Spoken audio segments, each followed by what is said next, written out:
Ina de Belen, bakit mo naman sinabihang ew si Rosmar? So eto na nga, nag-post ng picture itong si Ina de Belen with 2.4 million followers. Tapos may nag-comment, sabi, sorry po ha, nagataka ako bakit nandyan si Jake Vargas. Akala ko talaga si Rosmar. Kung di ko nabasa yung pangalan, nagdalawang tingin pa ako ang magjowa pala talaga. Ang ganda mo pati ng damit mo. Tapos nag-comment back itong si Ina, sabi niya, guys, sino ba si Rosmar? Hindi ko siya kilala. Tapos nag-comment ulit siya, na-research ko na siya, please don't associate me with her. Ew. Grabe, diring-diri ka naman kay Rosmar. So itong si Rosmar nananahimik. Gina G tuloy ngayon dito kay Ina de Belen. Kahit sino ba naman siguro magagalit dahil wala ka namang ginagawa. Hindi nyo kilala yung isa't isa tapos may mga ganun kang remarks, 'di ba? Parang diring-diri ka naman sa tao. So ang sabi tuloy ni Rosmar sa kanyang post, kung makaiw ka naman sa akin at di niya daw ako kilala, nahiya naman ako sa iyo, Filipina actress nakalagay, pero di din naman kita kilala. Mas maraming beses pa ata akong lumabas sa TV kesa sa iyo, ante. Kung makaiwagas, inaano ka?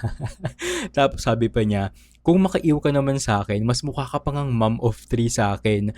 At kung makasabi ka nang di mo ako kilala, mas di kita kilala, saan ka ba lumalabas? Hiyang-hiya naman sa'yo ang 30 million total followers ko. Pero seryoso, mas madami talaga yung followers ni Rosmar. At feeling ko mas kilala talaga siya ng mga tao. Napacheck tuloy ako ng latest post ni Ina de Belen and ayun na nga, diudumog tuloy siya ng mga followers ni Rosmar. Pero kayo ba, magkamukha ba talaga si Ina de Belen at si Rosmar? Comment kayo sa baba ng video.